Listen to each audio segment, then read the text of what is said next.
And, one of the things that I want to certainly talk about today is how we can more effectively use community outreach, using arts and media.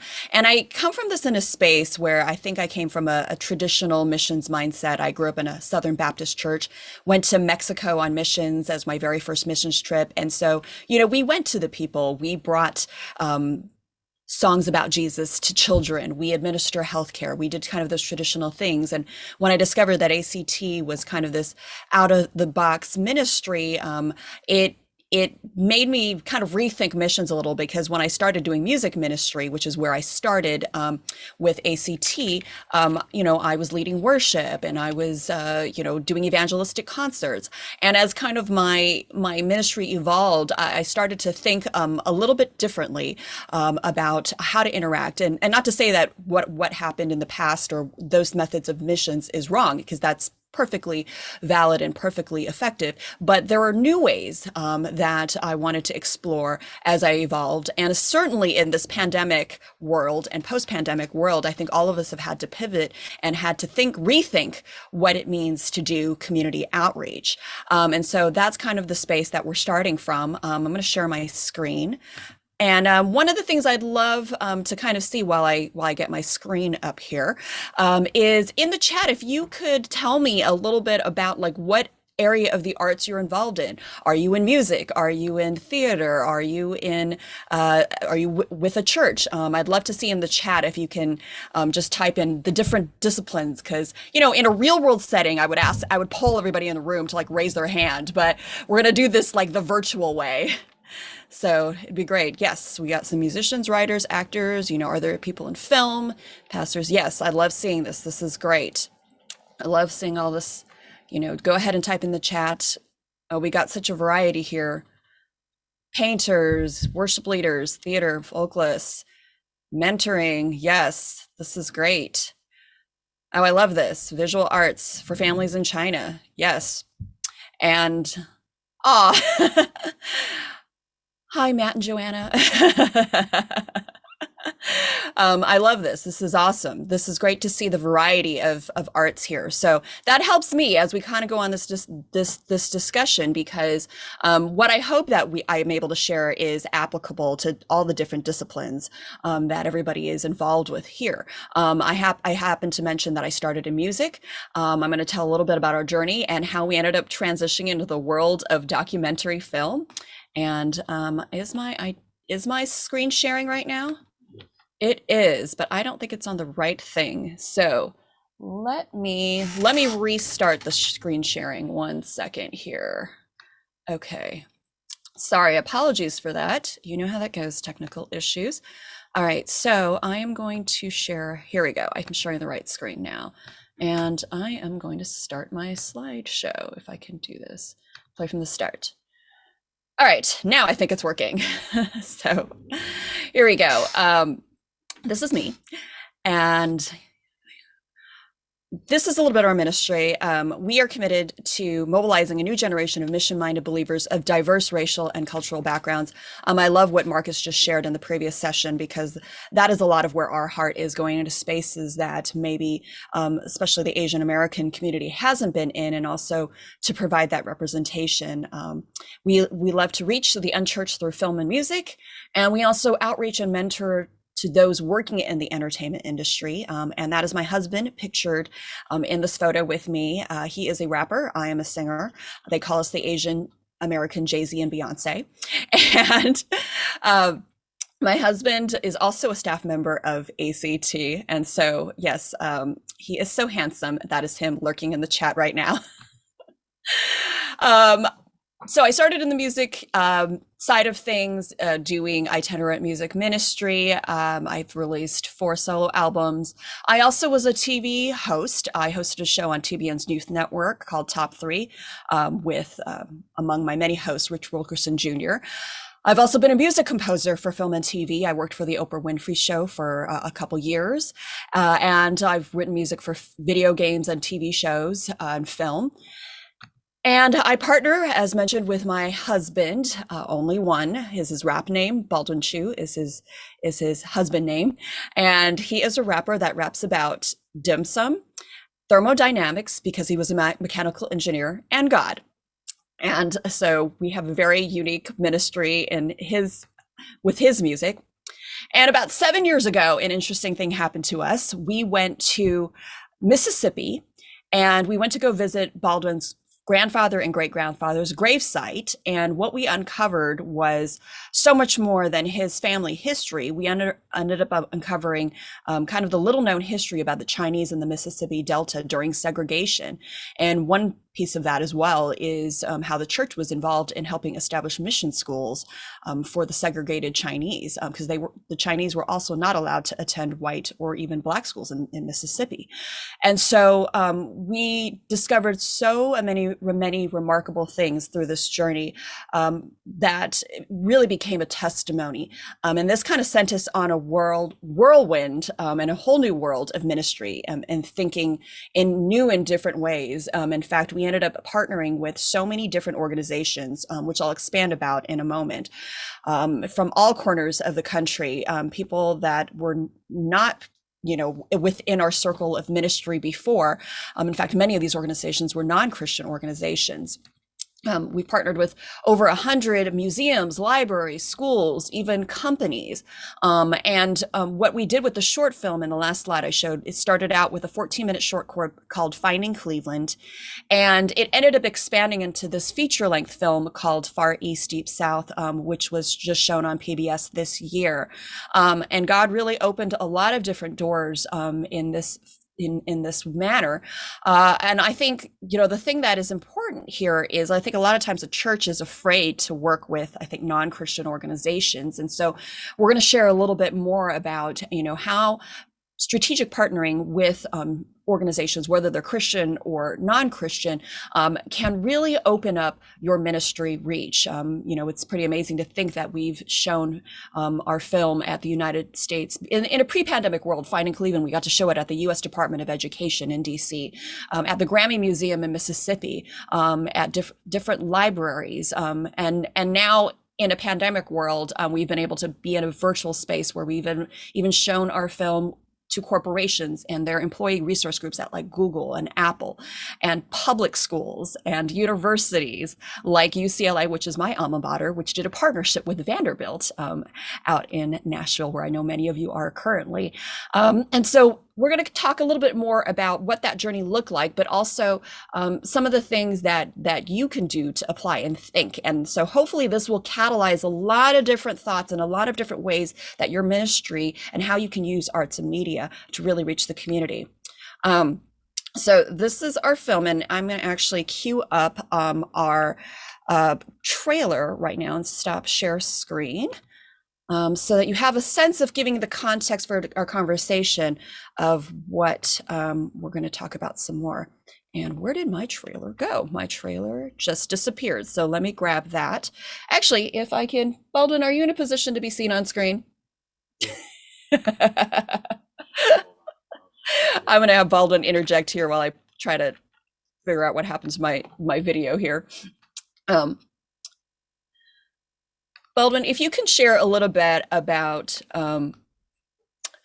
some of the different events that we've been doing and how we've partnered while I pull that up. Hey, can you guys see me? I can't even see myself. Maybe it's better that I don't see myself. Oh, there I am. How you guys doing? Oh, Reese, you need to turn off you have to mute yourself. There you go.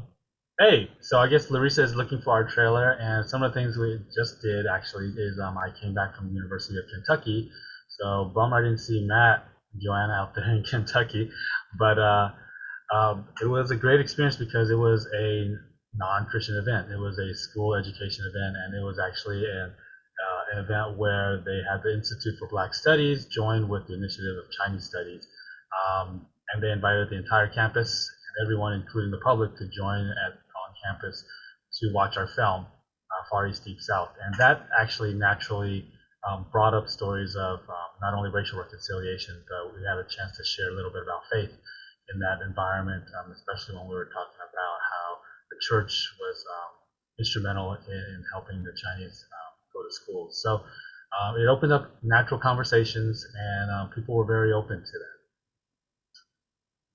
Thank you, Baldwin.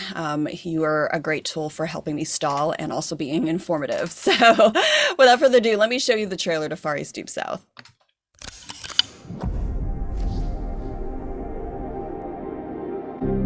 Growing up, it was always kind of a mystery about my dad and his side of the family. Whenever my brother and I would ask him about my grandfather, he would just say, "Oh, it's a sad story, it's not a big deal." One day we came across this photo of a gravestone, and that's when my dad finally told us that this is where my grandfather and great-grandfather were buried. But not in China, in Mississippi. Chinese people in Mississippi? What happened there? I actually don't know where we're going and where we're going. Last thing I thought I'd ever find in Mississippi was a Chinese museum. I guess there was more than just my grandfather and my great-grandfather. When the Chinese first came to the Delta, they were treated like we were. Everything was very segregated. I mean, it was black, white.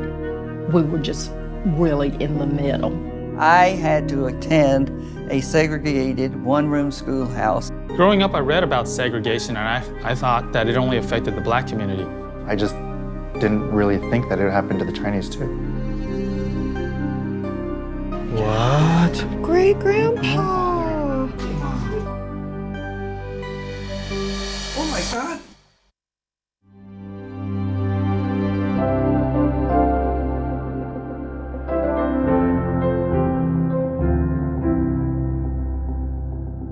I knew all your family.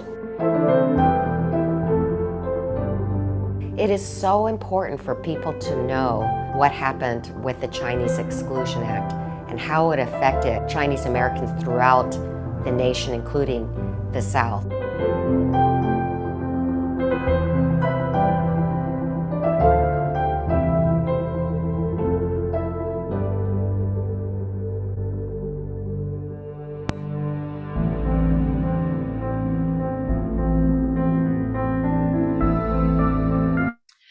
And that is a little bit about Far East, Deep South.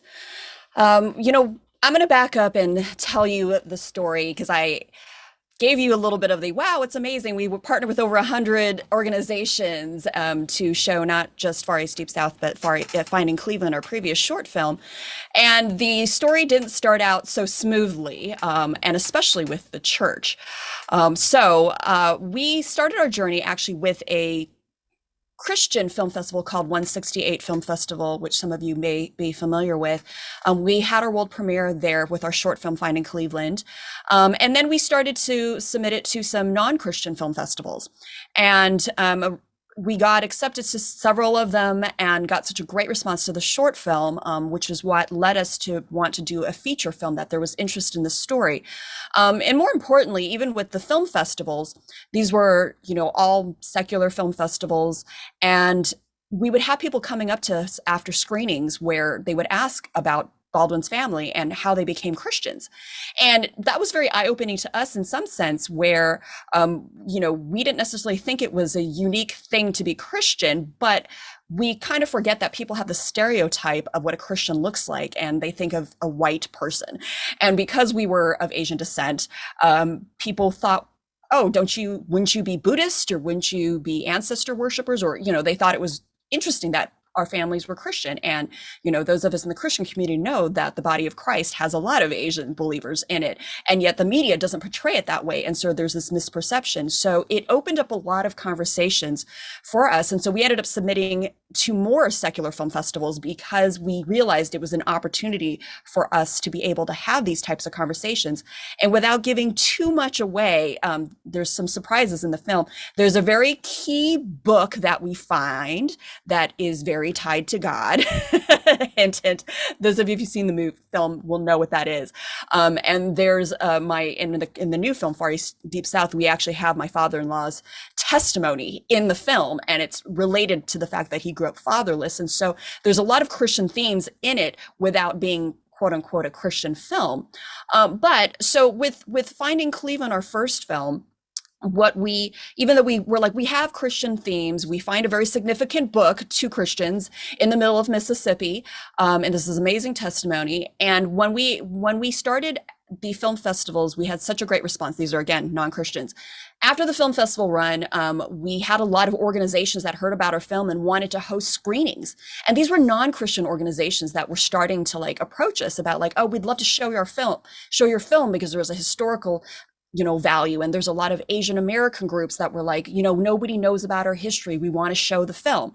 And so then I came up with the bright idea that a lot of these organizations didn't have a venue. They would have to pay to rent a theater or rent another space. I said, I know who has screens, who has audio: churches. So I would approach some churches and I would say, hey, we're looking to do this event. We have these organizations that want to partner with us, but we don't have a venue. Would you be willing to host a screening of our film? Yeah, that's what I got. That's the look I got. Pause, slight crickets. I don't know. I don't think we've had churches that basically said our film wasn't Christian enough because it didn't have a altar call message, straight up gospel message in our film, even though we find a very significant book that is in every church in our film. And so we had a very hard time finding a church to host our film, even though we had all these very, very eager organizations. So in some ways, us partnering with non-Christian organizations was kind of God bringing them to our table. And yet when we went to the church, we actually had the door kind of close on us. And so we had a library, local library, the Alhambra Library. We live in Los Angeles, and they host film series. So this is a hint: libraries, if you're not aware of, do programming all the time. So they do film series. So they hosted our film. They normally have about 60 people that show up to a film screening. Our film screening, 160 people showed up. It was standing room only. They only laid out like 60 chairs. And I said, I don't know, I think we're going to need more. They're like, oh, no, we don't ever have more than that. 160 people showed up. One of my good friends, who's the pastor of one of the churches we tried to approach. Now, my friend, the pastor, was all for it, but we know a lot of times it was like the deacons and the elders and other congregation members that were like, I don't think this film is right for us. My friend, after he saw that, he was walking out, the pastor, and he was like, and I was like, this could have been a church. And he's like, you're right, this could have been a church. And so we ended up having a little easier time with the sell, but it was still a hard sell for the churches. And I know those of you who are in arts ministry sometimes know, as arts ministers, we are so out of the box. It's sometimes hard to sell this vision to churches of like what we want to do. And so that's why a lot of us are here at ACT, because they've provided a home for us who don't necessarily fit into that traditional missions box or even church planting box. And so, what we ended up doing is starting to partner with more organizations. And then we had to start using schools. And so that was another partner that came in, is a lot of schools started opening their campuses for us to show the screenings. Eventually we were able to get some churches involved. And so in fact, one of the churches up in Fremont, California, that showed our film, they actually had over 50% people that showed up to that screening. And what it was more than just a screening, because our short film was only 14 minutes. So back when we did that, we actually did a concert, because remember, we're in music ministry. We did a 20-minute concert. We did our short film, Finding Cleveland. We did about a 10-minute talk, and then we had a time of Q&A. And that was about a 75 to 90-minute program we called the Finding Cleveland Experience. And over 50% of the people that showed up did not go to that church, which is a huge, huge percentage. If you've done church outreach percentages, normally only 10 or 15% of the people that you outreach to are non-believers, or even like that don't go to the church. To have over 50% is a huge number. So we started to realize we were on to kind of something with partnering with organizations outside the church. Okay, so let me go ahead and come back to some of my slides here so I can show you some of these principles that we learned in this. Here we go. All right. So creating events and ministries that are going to have an ongoing impact. So we didn't do just like one-off, shows. We started to really do a string of these. And what was really important is that we were building a relationship with the community, because a lot of these community organizations that we did with the short film now have become partners when we started to do the feature length film. And we became a proactive presence in the community. And we were actually starting to help churches also become a proactive presence in the community.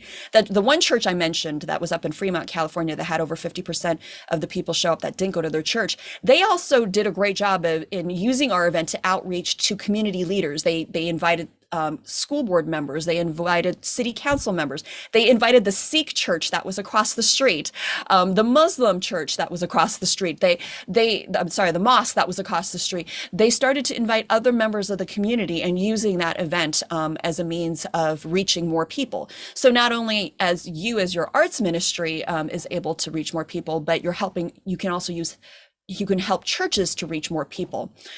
Think about shared values and interests with the community. This is kind of piggyback off what Marcus was sharing in the previous session too. One of the things that we learned doing this is that there was a hunger for this history. A lot of the people in the Asian American community have been underrepresented for so long, and our histories are not told in history books currently in school curriculum, that there was this immense buildup of demand and hunger. And so we were able to, in a sense, tap into that. If we had just gone in and said, like, we have this inspirational testimony about a family that went to Mississippi, there wasn't as great of maybe an interest beyond just the walls of the church. But when we said, like, there's this incredible family history about the roots in America and this little known history about the impact of discrimination on this community, and a story of racial reconciliation, then all of a sudden there's other groups that we were able to attract that we would not have been able to attract before. And the other thing is to think about what people in the community need or want. And I'll give you an example of this. A lot of times I think the church thinks the people need the gospel. And so with our evangelistic events, and I gave you kind of the example we encountered with a lot of the churches, it's like, oh, well, we're going to show films that are only going to give the gospel, and we're going to have an altar call at the end. And let me say, there were a couple churches that hosted our films that tried the altar call, and it wasn't that type of environment. People wanted to continue to have conversation. They didn't want to like stop and listen to an altar call. What we hope is that events like this, or using the arts, and what a lot of you are doing, it's like, we know some of these are pre-evangelism events. Some of these are events where you're building that relationship on an ongoing basis so that you bring people to another event, or even have an opportunity one-on-one to be able to share the gospel. Baldwin and I every year used to go to Comic-Con back in the pre-pandemic world. And when we went to Comic-Con, that's where all the cosplayers go, everybody who's kind of into geek and superhero stuff and just culture. It's descend on San Diego, and they all run around in funny costumes, right? Like, yeah, we see some Comic-Con fans here. And to some people in the church, that's just like hedonism at its highest, right?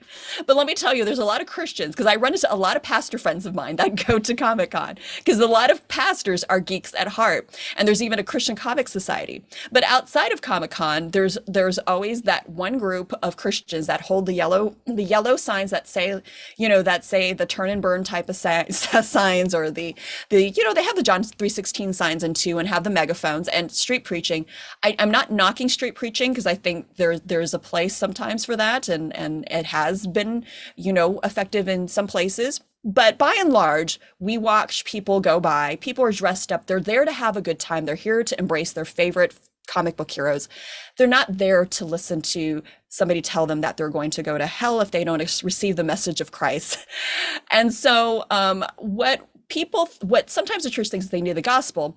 And Comic-Con takes place in the summertime, in July typically, when it's super hot. And if you think about these costumes that people are wearing, like, they are just sweating. People don't need the gospel right then and there. You know what they need? They need water. And so there's a ministry that a church out in San Diego that had the right idea, and they actually had a tent where they were handing out water. They're called Geeky Guys for God. Don't you love that ministry name? Very creative. And they would have a tent where it was a place people can get water. And of course, if people wanted prayer, they could have prayer too. But the first thing people got was water. And that's kind of the principle that we kind of go by, is we realized that in our example, people wanted to know more about Asian American history, or they wanted to learn about their family roots, regardless of your ethnic background. And that is what the story behind our film was. And so, with that spirit, we have, oops, did I just exit out? No, I just exited out of my presenter. My apologies. Let's see here. Okay, here we go. What we realized too, becoming parents, is that the world provides a lot of things that, again, people think they need, right? We mentioned the example of water. If you have kids, how many of you have kids out there? Type it in, how many kids you have. We have one, I can tell you. And I didn't realize that until I had a child, that every library and every mall, and those of you who have kids and young kids will know this, they host programs from children every single week. They do movie nights, they do arts and crafts, story times, because us parents, we need to give our kids something to do. And if it's free, oh my gosh, even better. And so we started to realize that, like, this is a space that the church should be involved in, to draw in the community, not just to do VBS or just to do Bible studies on Sunday schools on Sundays, but these are opportunities, and especially as artists, because a lot of times what we do for kids is art related, right? Music, painting, film. Like, this is a prime opportunity for us, whether we're going out into the community to be artists at those malls, at those libraries offering these things, or we're drawing in the community if you're with a church to be able to host some of these events. The other thing is, as I mentioned earlier, is really not to be afraid to partner with non-Christian organizations, to invite community leaders, and to even spotlight topics that are of interest to the community. Again, going back to the need of what people want, is the gospel or the water. Well, give them the water, and then you have an opportunity to give them some gospel. And here is some examples, and I know many of you are already involved with so many things, that are related to your story, because as we know, we have all of us have intersectionality in our life. That's kind of like the buzzword in culture now, intersectionality. So, we're believers first, but my husband and I are both Chinese American, and so that plays into our identity, which is why we've been able to work with a lot of Asian American organizations, Chinese American organizations. There are organizations I didn't even know existed that had an interest, like adoptees from transnational adoptees from Asia. A lot of their parents have partnered. There was one organization that partnered to do an event because they're like, we want our children that we adopted from China to know about their heritage. We're like, wow, that's amazing, so we've done screenings for that. Parenting, mental health. I mean, there's all sorts of things that I'm sure that is part of your identity, or even part of a passion or your community that you can find an intersection with, so you're a cancer survivor, you came up from a single parent home. I mean, there's all sorts of identities that we have. And I will tell you this, there is almost an organization for anything out there. Go on Facebook and even just search groups, and there is a Facebook group for like everything. And so, think about those things outside of your usual community spheres of influence. And then, of course, go into the community, participate in community events taking place in your area. I know in this COVID world, it's been a little weird where events are now starting to get back up and running. Rent a booth, host a children's area. It doesn't have to be a children's area, but again, these are like easy entry, because that's the one thing that even if you're not a believer, we realize like most parents want family friendly things that are safe for their children. And those of us who are in the church we're not doing risque things, with our art. We're doing things that are age appropriate and that are family friendly. There was a church that we were doing an event with out in Cleveland, Ohio. Not Finding our previous film, Finding Cleveland, is actually about Cleveland, Mississippi, but we were in Cleveland, Ohio, at the Cleveland Asian Festival, and there's a couple that runs it that attends this church, and they brought us out to be entertainment, separate and attend. But their church actually hosted a face painting booth, and they offered the face painting for free. Now, I know, again, all of you who are parents have gone to other fairs, and you know how much they charge for like face painting in a lot of places. And so they had hosted a face painting booth, which I thought was brilliant because again, they were able to do face painting, and some of the volunteers there were able to tell kind of cool little stories using face painting, that were related to the Bible for these kids. And it was they had one of the longest lines at that festival was for that face painting booth. Again, if you were just handing out tracts, in a booth, I don't think a lot of people, not as many people were coming by or just handing out Bibles, but the face painting, that was a massive hit. We know another person out in New York who did balloon animals. He taught his whole church how to do balloon animals so that they could do a street festival in New York. And basically, again, they were one of the most popular things, doing balloon animals.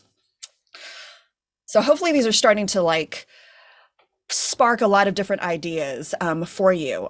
We'll talk a little bit more about some of the different ways that we've been able to use our film, but some of the takeaways before I go a little bit into more specifics of some of the things we've done is to really be of value to your community. Okay, it's about building long-term relationships. So even as we've been working with churches, one of the things we said, it's try not to do one-off things. If you bring our film, for instance, or somebody's bringing your concert in or whatever, help churches or even help, think about how they can build a long-term relationship. We encourage them. It's a lot of the same people that are, say, interested in what we're doing, they're very civically minded, they're very community oriented. So, the church I gave an example up in Fremont, California, they were doing a food closet, they were doing a homeless ministry. And yet a lot of times when they were doing outreach events, they were just advertising, promoting their Sunday services or their fellowship or Bible study nights. I said, you need to tell people about the homeless ministry that you're doing.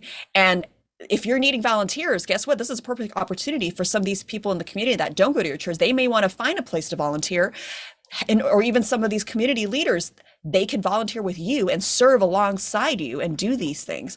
Or if you offer art classes, we worked with one church who offered art classes Sunday morning before Sunday services. Those are the types of things we wanted people to to the community to know, is that churches or even individuals are offering some of these things that are of value to the community on an ongoing basis. And at some point, hopefully there'll be the opportunity to share the gospel or to invite them into a more evangelistic setting where they are going to receive the full gospel and an opportunity to accept Christ. Don't be limited to the walls of the church. I know a lot of artists here, by nature, we're not limited to the walls of the church. Even when the church says, you have to paint within the walls, it's we're no, we're going to go out into the world, especially if you're mission minded. And no, you don't need permission to go do some of these things.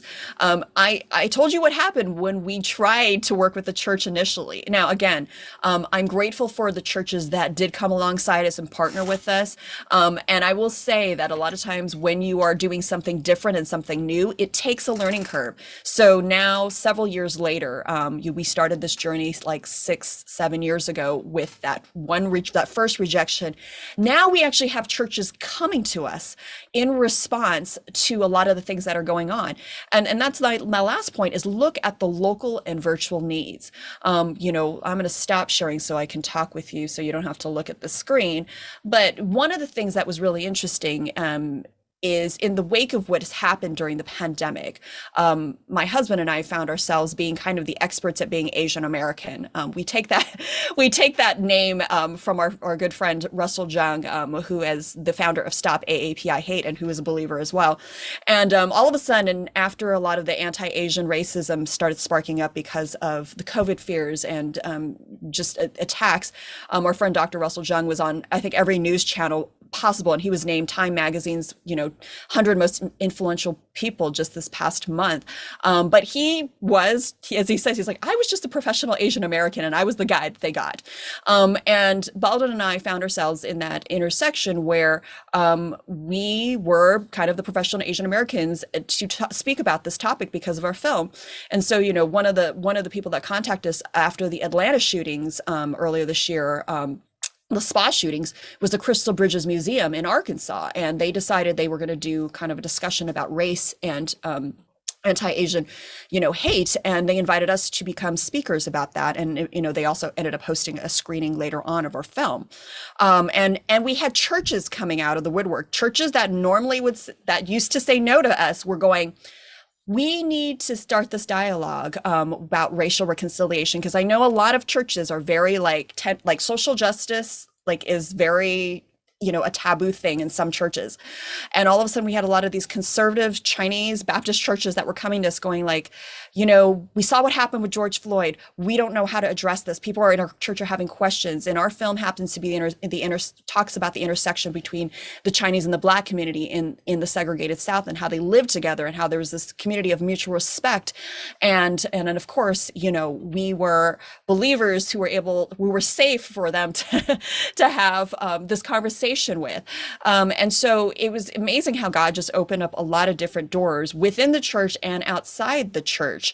And so, these are opportunities for that God gave us to be able to step into these spaces that we normally wouldn't have stepped into. And I know Larry wanted to have some time for Q&A, so I certainly want to make sure we have enough time for that. So is that we're about the right time, Larry, to do Q&A? Is that right?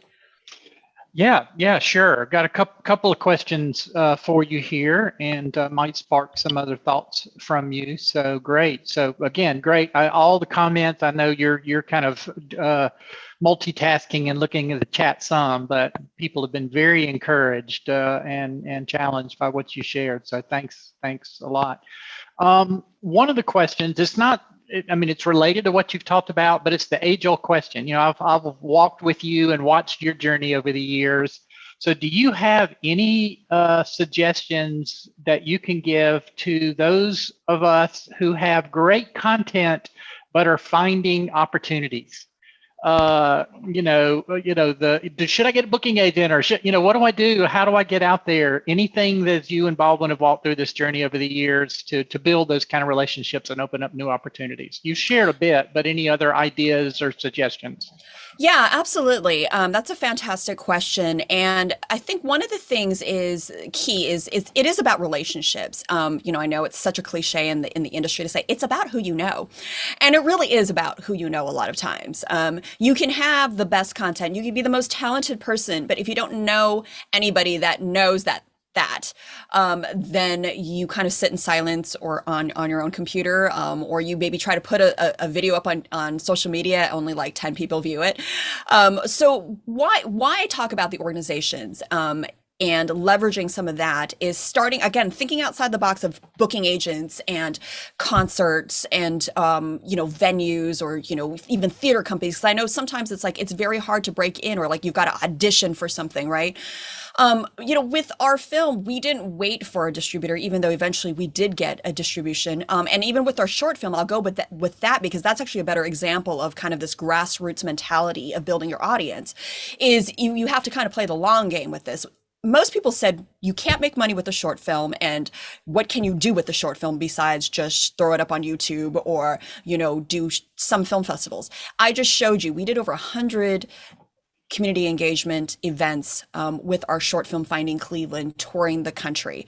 And we ended up raising money, using that as a means to raise money for our feature film, Far East Deep South, which, eventually became, something that was on PBS. And the other thing with Far East Deep South was, because we ended up building all those relationships with those organizations, we end up leveraging that same group back to building relationship, whether they were churches or non-Christian organizations, to now support the release of our film, so that when we did release the film, we had a large support, and we could bring it to other people. Because this is going back to a lot of the chicken and egg stuff I know in this industry. It's like, now when you go to an agent, or we went to like studios and we went to distributors, we had a lot of leverage, because we said, like, we have over 100 organizations that we built this base that we built on our own already. We weren't just going to settle for the first deal that we got. We came in a position, a lot of negotiating power. Now I'm getting into more of the business side of things. That's like the whole different hat that I have on. But all that to say is, start with something local. Like if, I'll use the cancer, if you have a member of your family that was a cancer survivor, or you yourself have gone through cancer, it's very easy to go to a cancer organization and go like, hey, I'd love to try to partner with an event. Let's see what we can do. And then you have a built-in audience. And if they're able to leverage that audience, then you're starting. And then you go like, there's so many, if just on cancer alone, you can go to so many different organizations, and all of a sudden you build yourself a tour of doing all these different events with these cancer organizations. That's kind of a quickie answer to, I know, a much longer question. And so hopefully that helps a little bit. No, that's great. I mean, I don't know where Byron maybe have found this, or if he made it up, but one of Byron's favorite terms is relationships are the currency of the kingdom. And you had just stated that again. I mean, that's how we do anything: raising support, building ministry opportunity. It's relationship, and you've shown that through the things that you've shared today. So great. One specific question: have you seen a good response from young folks, with your message and all? I mean, what's the demographic of people that are coming and the response that you're getting with your message in the film and all? Yeah, we have a great response from younger audiences. I mean, we've shown our film in high schools, middle schools, and then we have a very loyal senior citizen audience, which is why we like to call our film a multi-generational thing. What's been really interesting is a lot of times churches or organizational bring us in just to speak to the youth, right? And then we'll have some organizations that'll bring us in just to speak to the quote unquote adults. And a lot of times we'll say this is actually a multi-generational thing. And if you've seen the film, it's, Baldwin goes on and his brother go on this journey with their elderly dad, and they discover this history together, and it really kind of brings them together. And so it's kind of one of the unique pieces where it is a little bit cross-generational. But, the younger people read something because, they're all about diversity, inclusion, and I think the social justice message. The older generation is all about the history. They love the history and the family lineage part of it. And so, we've attracted a lot of people, and it's been very, very effective. And our overarching goal really is to get the film into the public schools. I mean, all schools, but really influencing public education so that, and it's already been placed in many, many schools, which is remarkable. So you have this testimony of this Chinese Christian family in public schools. So, I mean, that's what we all should aspire to, right? Tell stories that are going to be lasting, that reflect Christ in a public arena. Yeah, well, great. Good. Well, I'm going to go to a gallery view here as I record, so we see. And Baldwin, are you there? Can you join Larissa for a second? One of the questions is, what's next for you guys? I mean, you have projects in mind, or and then how can we pray for you? And then I'll pray for you guys. Well, one of the interesting things that we discovered along the way, not only so Far East, Deep South, and Finding Cleveland are about Baldwin's father's side of the family. He didn't know anything about them growing up, which is what led us to go to Mississippi. He, I guess, didn't know as much about his mom's side of the family as he thought, because just last year, you want to tell him, Baldwin? So we found out that I'm actually a descendant of Chinese railroad workers, and my mom's side, my great-grandfather on my mom's side, was a railroad worker on the Transcontinental Railroad. He was a legal resident of the United States, but because of the Chinese Exclusion Act, when he went back to China to try to get married and bring a family over, he was not allowed to come back into the country.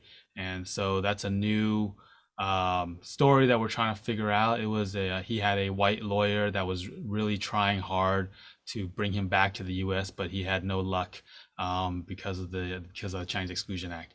And so we have this letter from a lawyer that really wanted to fight for him to come back to the U.S., come back home, and he wasn't able to, and he got left in China. So that's why my mom ended up being born overseas in Hong Kong. Yeah, and he was in Denver, Colorado, and there's another interesting history. There was a riot and in anti-Asian riot in Denver, Colorado that eventually led to kind of the decimation of their Chinatown. And so there's this little known history there that we want to tell.